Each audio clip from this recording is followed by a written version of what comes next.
Hi friends, రైతుల గారు నమస్కారం. మీరు చూస్తున్న ఈ పప్పు జాతి ఈ డాల్ వెరైటీ ఉన్నాయి కదండి.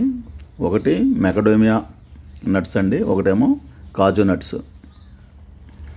జీడిపప్పు మెకడోమియా రెండు వేరియేషన్ కోసం మీకు తెలియడం కోసం పెడుతున్నాను. ఇవి అందరూ కూడా చెట్లు వేయకుండా మొక్కలు పెంచకుండానే ఎంత వద్దండి ఏమొద్దండి మార్కెట్ ఎక్కడండి ఎవరు అమ్ముతారండి ఎవరు కొంటారని అంటున్నారు. అది అంత దూరం ఆలోచించాల్సిన పని లేదండి. మనకి ప్రతి ఒక్కళ్ళు కూడా మీరు పెంచగలిగితే ఒక 5 చెట్లు పెంచి చూసుకోండి. లేదనుకోండి మీకు డబ్బులుండి పర్లేదనుకుంటే 1 ఎకరం 2 ఎకరాల తోట వేసుకోండి. ఎందుకంటే అండి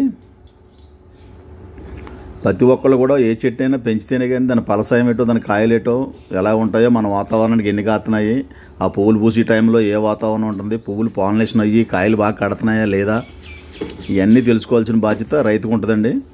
మొక్కలు అమ్మేవాళ్ళం కాబట్టి మేము ఎక్కడో ఏదో దేశం నుంచో ఏదో రాష్ట్రం నుంచో మొక్కలు వస్తాయి తెస్తాం, లేదా కొన్ని అంట్లు కడతాం, మేము కొన్ని అమ్ముతాం, కొన్ని బయట నుంచి కలెక్ట్ చేస్తుంటాం. ఇచ్చేంతవరకు మా బాధ్యత. అది కూడా ఏంటంటే గింజ మొక్కలు అంటు మొక్కలైనా తెలుసుకోవాలి, వెరైటీ ఏంటో తెలుసుకుని వేసుకుంటే మంచిది. ముందే మనకి ఇంత రావాలి ఇంత వస్తే మంచిది, ఎకరానికి ఎంత ఆదాయం వచ్చేద్దని యూట్యూబ్లో తమ్మనేలు చూసి మాకు విపరీతమైన ఫోన్లు చేస్తున్నారు. తమ్మనేల్స్ని వాళ్ళు చెప్పి మాటలు నమ్మొద్దు. ముందు ఒక 5-6 మొక్కలు పెంచుకొని చూసుకోండి. చూసిన తర్వాతే ఈ మెకడోమియా తోటలు వేసుకోవడానికి ముందుకెళ్ళండి. ఎందుకంటే అది ఎక్కడో వేరే దేశం నుంచి మన దేశం వచ్చిన మొక్క. మన దేశంలో వాతావరణానికి క్లైమేట్కి ఎలా సూట్ అవుతుందో చూసుకోవాలి. పైగా మనకి రాష్ట్రానికి ఒక క్లైమేట్ ఉంటుందండి. ఆంధ్ర ఒకలా ఉంటుంది, తెలంగాణ ఒకలా ఉంటుంది, కర్ణాటక ఒకలా ఉంటుంది. కాబట్టి ఈ వేరియేషన్లో కూడా మొక్క ఎలా సెటిల్ అవుతుంది ఏంటనే చూసుకోవాలి.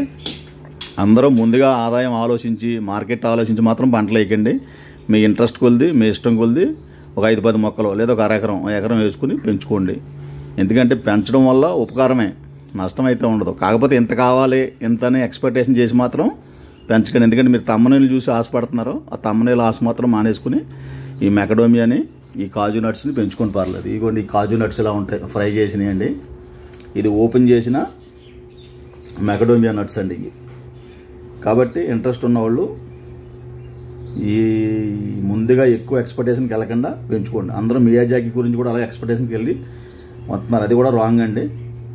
మీరు చెట్లు పెంచడం వరకు మీ బాధ్యత. పెంచిన తర్వాత చెట్టు ఎన్ని కాయలు ఇవ్వాలి అన్నది చెట్టు బాధ్యత. వాతావరణంలో ఎన్ని కాయలు ఉండాలి ఎన్ని కాయలు పోవాలన్నది వాతావరణం నిర్ణయిస్తుంది. ఇవన్నీ జరిగిన తర్వాత వచ్చేదే రైతుకి ఆదాయం. కాబట్టి దయించి మంచి మొక్కల్ని, మంచి అడ్డు మొక్కల్ని, గ్రాఫ్టింగ్ మొక్కల్ని ఎంచుకుని వాటిని ఆదరించి పెంచండి. ఎప్పటికైనా మీకు ఉపకారం జరుగుద్ది. ఇది Saptagiri nursery, Rajahmundry rural, Burlanka area. ఈ మొక్కలు మా దగ్గర అందుబాటులో ఉన్నాయండి.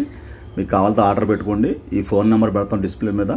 ఆ నెంబర్లో సంప్రదింస్తే మొక్కలు పంపించి ఏర్పాటు చేస్తాం.